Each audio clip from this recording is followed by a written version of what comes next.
नमस्कार, मैं हूं विशाल यादव। ईरान का बदला लेगा पाकिस्तान। पाकिस्तान में शुरू हो गया है जबरदस्त बवाल। अमेरिकी सैनिकों की गोलाबारी में कई पाकिस्तानियों की मौत हो गई है। दोस्तों, हम सभी लोगों को मालूम है कि ईरान का साथ आज से नहीं बल्कि लंबे समय से पाकिस्तान दे रहा है और पाकिस्तान के पास परमाणु हथियार भी है। अब ऐसी खबर सामने आ गई है ना, जिसे देखकर आप सभी लोग दंग रह जाएंगे। खबर यह बता रही है कि अब ईरान पाकिस्तान से परमाणु हथियार लेगा और इजराइल और अमेरिका पर दाग देगा। शायद इस खबर पर आप सभी लोग विश्वास न करें, लेकिन जब अब ईरान का सबसे सर्वोच्च नेता पूरे परिवार के साथ इस युद्ध में मारा गया है, तो स्वाभाविक है कि अब ईरान आर पार की लड़ाई लड़ेगा। अब ये नहीं देखेगा कि हमारा अस्तित्व बचेगा या फिर नहीं। दोस्तों, बड़ी खबर सामने आ गई है। पाकिस्तान में भी बवाल शुरू हो गया है। यहां तक कि पाकिस्तान में स्थित अमेरिकी दूतावास पर प्रदर्शनकारियों ने हमला कर दिया है। जवाबी कार्रवाई करते हुए पाकिस्तान के कई प्रदर्शनकारियों पर अमेरिकी सैनिकों ने गोलियां चलाई हैं। दर्जनों प्रदर्शनकारी इस हमले में मारे गए हैं। यानी कि जबरदस्त तरीके से बवाल हो रहा है और अब यह बवाल विध्वंसक रूप लेने जा रहा है। अब खबर यह बता रही कि ईरान पाकिस्तान से परमाणु हथियार लेगा और वो इजराइल और अमेरिका पर दागेगा। अब इस खबर की मैं पुष्टि नहीं कर रहा हूं, लेकिन सोशल मीडिया पर तहलका मचा है। लोग तरह तरह की बातें कर रहे हैं। अब पाकिस्तान खुलकर अमेरिका, माफी चाहूंगा, ईरान के साथ जाएगा और अमेरिका इजराइल के खिलाफ युद्ध लड़ेगा। वैसे पाकिस्तान की औकात तो कुछ भी नहीं है, लेकिन भैया परमाणु हथियार पाकिस्तान के पास है। इसीलिए अमेरिका जैसे कई देश, इजराइल जैसे कई देश ये नहीं चाहते थे कि ईरान के हाथ परमाणु हथियार लगे। अगर ईरान के हाथ परमाणु हथियार लग गया तो ईरान जिसे चाहेगा उसे तबाह कर देगा। इसलिए ईरान पर रोक लगा दिया गया था। लेकिन अब ऐसा लग रहा है कि ईरान के नए कमांडर जो बने, नए कमांडर अब पाकिस्तान से परमाणु हथियार लेंगे और अमेरिका और इजराइल पर दाग देंगे, ऐसी चर्चा हो रही। देखिए, लिखा भी है, ईरान अमेरिका के बीच परमाणु तनाव पर यह बड़ी खबर सामने आई गई। देखिए, लिखा भी है, जिनेवा में परमाणु वार्ता के बीच अमेरिका और ईरान में तनाव बढ़ गया है। अमेरिकी उपराष्ट्रपति जेडी वेंस ने ईरान को परमाणु कार्यक्रम बंद करने की चेतावनी दी है। हालांकि ईरान ने संवर्धन जारी रखने का फैसला किया है। ताजा सैटेलाइट तस्वीरों से संकेत मिले हैं कि ईरान अपने परमाणु ठिकानों को हवाई हमलों से बचाने के लिए उन्हें भूमिगत बंकरों में बदल रहा है।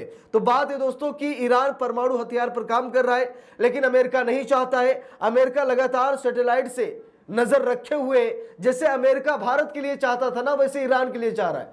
जैसे अमेरिका ने कहा था कि भारत परमाणु हथियार नहीं बनाएगा, लेकिन उसके बावजूद भारत ने चोरी छिपके बनाया। अब ईरान भी चोरी छिपके बनाना चाह रहा है।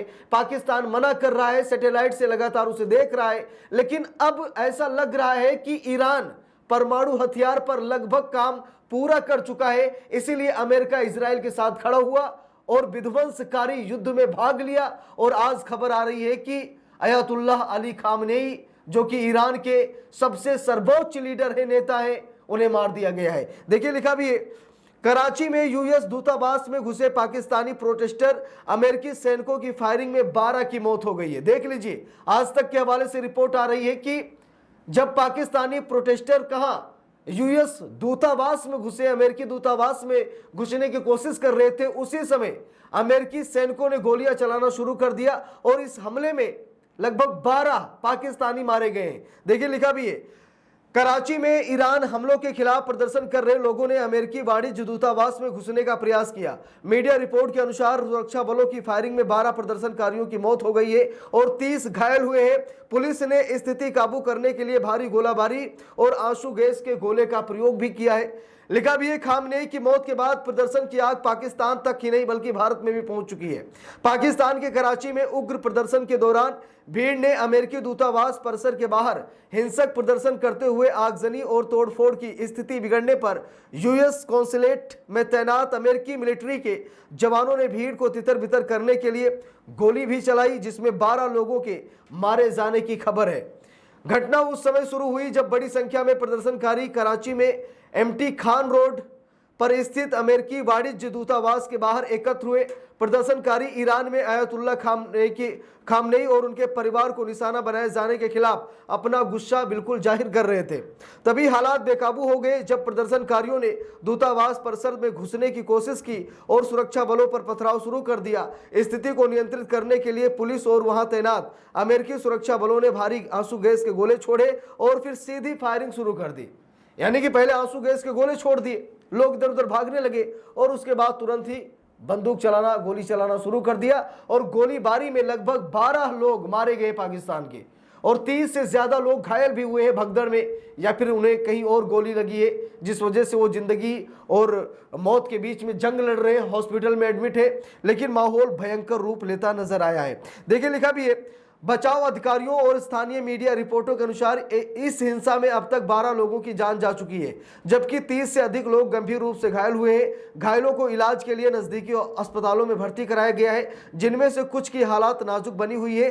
पूरे इलाके को छावनी में तब्दील कर दिया गया है और भारी सुरक्षा बल तैनात कर दिया गया है। तो यहां पर देख सकते हैं पाकिस्तान में भी हालात गड़बड़ है और हालात भारत के भी गड़बड़ है। ऐसा नहीं है सिर्फ पाकिस्तान में धुआं नहीं उठा है, धुआं भारत में भी उठा है। उत्तर प्रदेश की राजधानी लखनऊ में बड़े पैमाने पर प्रोटेस्ट हो रहा है, यहां तक कि अमेरिका मुर्दाबाद के नारे लग रहे हैं। यहां तक कहा जा रहा है कि एक खाम नहीं मरा है, 1000 पैदा हो जाएंगे।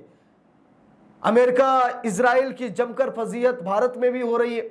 यहां पर सिया समुदाय के मुसलमान सड़क पर उतर आए हैं और जबरदस्त बवाल काट रहे हैं। वैसे उत्तर प्रदेश की योगी सरकार ने भारी भरकम पुलिस बल तैनात कर दिया है। प्रधानमंत्री नरेंद्र मोदी भी पूरी कोशिश कर रहे हैं और जितने भी अंतरराष्ट्रीय उड़ाने हैं उन पर भी निगरानी रखी जा रही, कहीं कोई मिसाइल इधर भी ना आ जाए।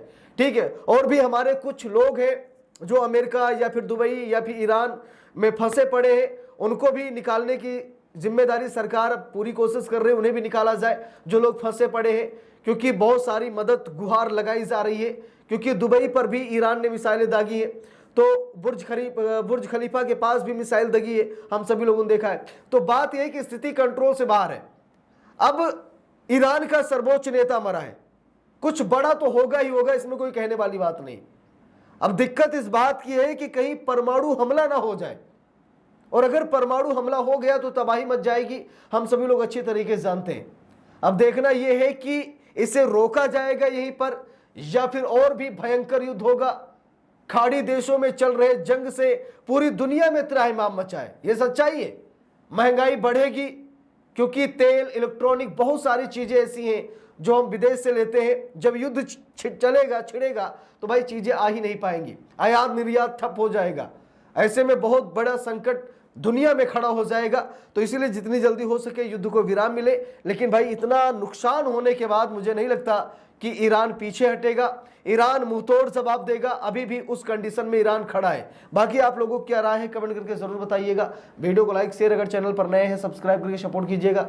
मिलते हो दूसरी वीडियो में, तब तक के लिए बहुत बहुत धन्यवाद।